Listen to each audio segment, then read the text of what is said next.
Welcome to the coffee talk with salty Vixens, where dive into deep thoughts, no topics to air. Welcome to Salty Vixen's Coffee Talk, a place where I talk about what is on a Salty Vixen's mind.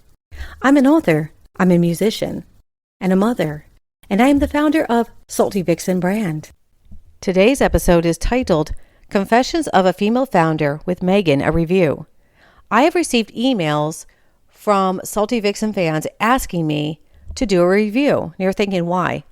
Well, if you've been following my podcast, my social media, I have opened up about the fact I knew Prince Harry. I knew him in 2004 when I was a non-playing member at Beaufort Polo Club, and I knew him when I donated money to Santa Ballet from 2013 to 2016.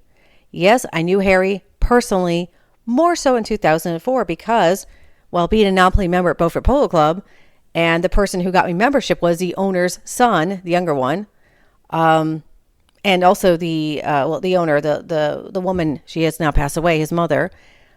Well, I got to meet all the inner circle. That includes William and Harry and Skippy and Pelly and all these people that's been in the media over the years who are friends of Wills and Harry. And yes, I met Kate. I met Kate and William when they were dating, before the media knew they were dating. And I remember when I first met Kate, I thought, wow, she's a lovely woman. She's nice. And I met her at the annual Beaufort Polo Club ball, 18 June 2004. Yes, I still have my invite. I've posted on Twitter, Instagram over the years, so you could see it if you want to. And I think it's pinned with my other photos I've taken over the years on the main page of Twitter. So people have asked me, have I ever met Meghan Markle? The answer is no, I never met her. I remember in 2016 when I pulled out of donating to Santa Ballet. And the reason why I pulled out, because I was in the middle of going through a divorce. I was depressed. I went to Beaufort Polo Club 18 June 2016. Harry could not play. William played. I remember Princess Anne was there. Lovely woman. And I saw my polo player friend. And we're walking along the sidelines for a little bit before polo had started. I was in the VIP tent. And then I remember him and I were talking about, he was so proud that I was supporting Harry's charity, and I was telling him the conflicts of things going on in my own personal life. And then I saw the person who had sexually assaulted me 18 June 2004. And I walked the other way, and the picture of me in Getty Images where Harry is, I think, handing the award, and I'm behind the rope, and I had blonde hair, and I had this really cool red dress. It was like a Marilyn Monroe inspired dress I found online. I was sort of out of it because I saw the man who had sexually assaulted me. And so anyways, I pulled out, and then I remember emailing the former, well, he was in, but now he's former private secretary of Harry, which is Ed Lane Fox. Lovely man. I met him actually in Lesotho. And I told him about things I heard about Meghan Markle. And I just said, I just worry about Harry. I wanted him to, be with somebody that treats him right. I mean, I know you're going, that's silly, but it's just, for me, I'm protective of people. No one's ever protected me. No one's ever looked out for me. And again, I was going through a divorce. I saved all those emails. I was rereading them like months ago. And I'm like, I was not in a good place. And so, yeah, I'm glad divorce happened. Trust me. And those tuning in, it was abusive marriage. So that is life. I'm a full-time single mother. I am an author. I go by the pseudonym Salty Vixen. And I write erotica. I write romance. I write horror. I write a lot of stuff. And I like writing poetry probably the most, and I love writing romance, but the things that sell the most is my BDSM stories. And if you love erotic audio, Monday through Friday, I do bedtime stories with Salty Vixen. I do not get paid for the audio, just letting you know. And so if you come to my website, saltyvixenstories.com, and you read and or listen to my audio stories, and I get paid with the ads on there. So that's the only compensation I get from my podcast. I do things for fun. I do it because it's therapy, and I built a brand from that. Another thing I want to point out before I get into my review about the Confessions of a Female Founder, and this is all going to tie in with this podcast, is branding. It's so important to constantly publish your brand. For me, it's stories. I do these little virtual index cards. And so when I publish on Substack or Medium or my website, those websites, each site has different stories on there. I do not do the same stories on all sites because it's like, well, if you want to read more of the kinkier stories, you go to my website. If you want like more vanilla type of stories, I am putting more BDSM on Substack. You go there, and it's like $5 a month membership or $50 a year. And Medium, if you're a member of Medium, I publish a lot of different things too. So I see where my fan base is, and I publish stories what my fans love. On my website, I also post like my ebooks I sell. I do sell ebooks, yes. I have a lot. And every single words that you read, all my books are 100% my thoughts, my words. And I built the brand from absolutely nothing. If you know my story, Salty Vixen came from Vixen in a salty situation, 18 June 2004, from Beaufort Polo Club, where I was sexually assaulted at 10:45 p.m. So, and the identity of person, I will never ever say. It's water under the bridge. But that's when I first coined the word. And then I remember the day I used it again as a writer. I got into a relationship with somebody. I grew up with him. We were connected. Turned out he was cheating and lying. So I had enough, because I know him since I was in 6th grade. So I was like, I'm done. And I said, I am no longer Vixen salty situation. I am Salty Vixen. And that's when I started using that for publishing, about 2016, 17-ish. But I had to use that pen name for quite some time. But that's when I officially made it like to become known as an author. So that was a cool thing. And now let's talk about Meghan Markle. And I said earlier, I've never met her. The media has wrote the good and bad things about her. And of course, you've got the fans of Harry and Meghan and the anti-fans of Harry and Meghan. And a lot of these opinions are based on things on media. So if you don't know the person, it's like, how do you know what they're really like? Now, yes, I met Harry. I could tell you, Harry does have fiery personality. I've been on the end of the wrath of Harry once in Lesotho, but he also had a long flight from London to Lesotho. He had done events for being a royal the day before, actually days before. I remember looking at his itinerary, and because at the time I was friends with Say So and Mom Barang, and I had dinner with them, and I was like, oh, Harry's coming, that's cool. The next day, and wonderful restaurant in Lesotho. I remember that. Oh, the food was so good, and the wine, oh, wonderful. If you ever get to go to Africa, the countries there are amazing. I've only been to South Africa, Joburg, and Lesotho, but highly recommend it. Lesotho, the Basotho people are just the friendliest people I've ever met in my entire life. And I learned some of the language when I was there, and I still remember the people. Okay, so with that said, but like I said earlier, that Harry was in a bad mood when he gave me his wrath, and he did apologize. So I do want to point that out. And yes, I had media contacting me when I was telling my story, when the whole drama about Santa Bali was coming about. And I said, well, this is my opinion. This is my story I want to share, because unfortunately media, as you know, the media tends to give a lot of drama and with a small bit of truth to it, because drama sells, as you know.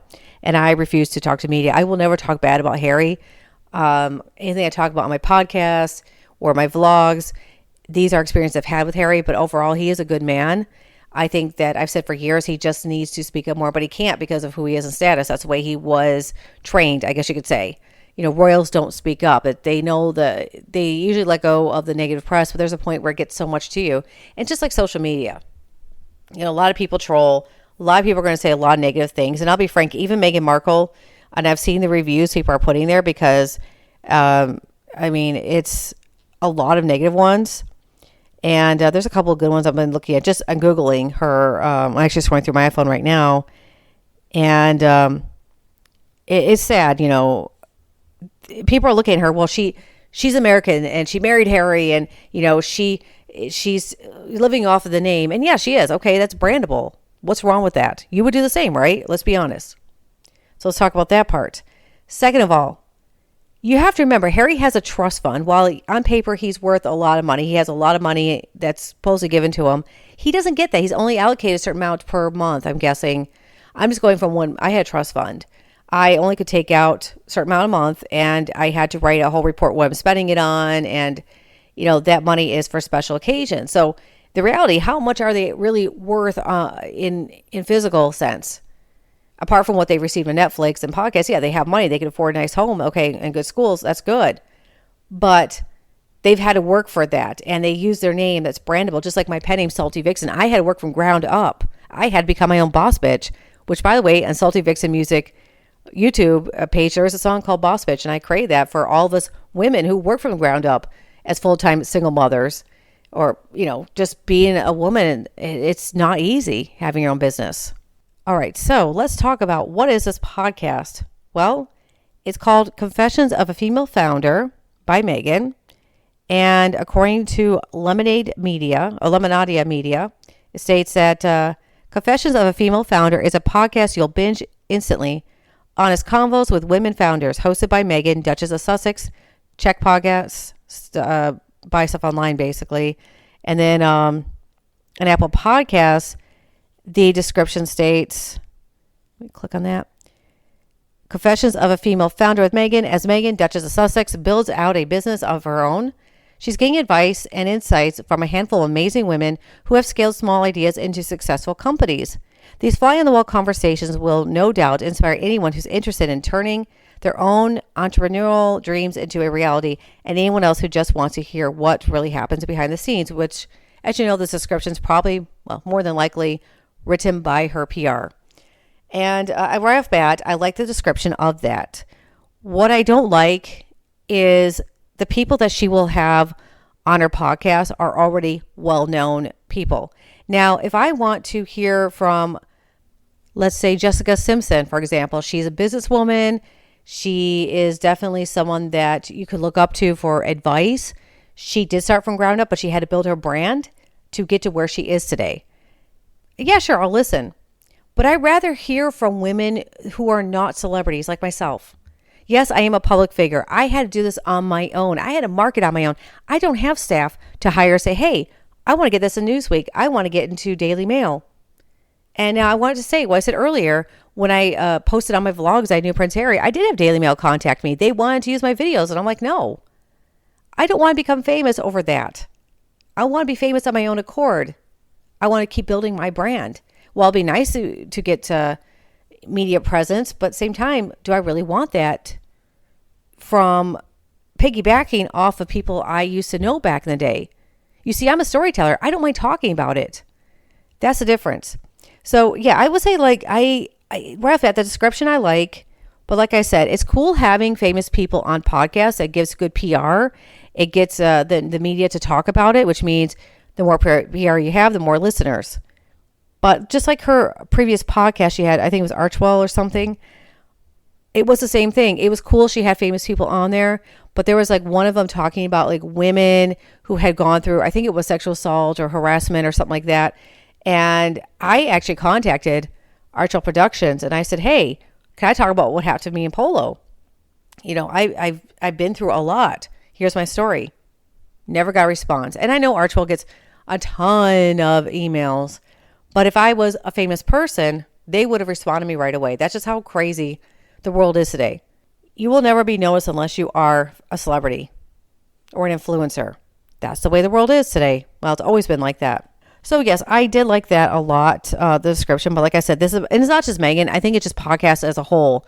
It's great having famous people on there, but they need to have a good mix. Now, some of the things people are saying is that Meghan has nothing to say about real business issues such as logistics, management techniques, or supply chain issues. Correct, because she is a brand.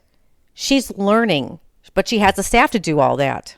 And I think, you know, if she didn't marry Harry and she worked her way up, I would love to hear that story even more because she started from nothing. And she did in a way. She had her own website, Ting or something. I forget. And I remember looking at it and I thought, wow, that's a cool site. And, you know, she has these great ideas, but it is hard. It's one thing non-celebrities don't realize. When you're getting out there and you're trying to build your brand and you're doing it on your own, it is not easy. And you have the staff to do it, you're going to get spotlight treatment. But when you're nobody cares. Like I market, I'm on Substack. I started posting some of my stories on there. And I said, okay, $5 a month for members, only stories, or $50 a year. And I've been doing this for a whole week, got no memberships yet, right? This is something you have to keep building and marketing.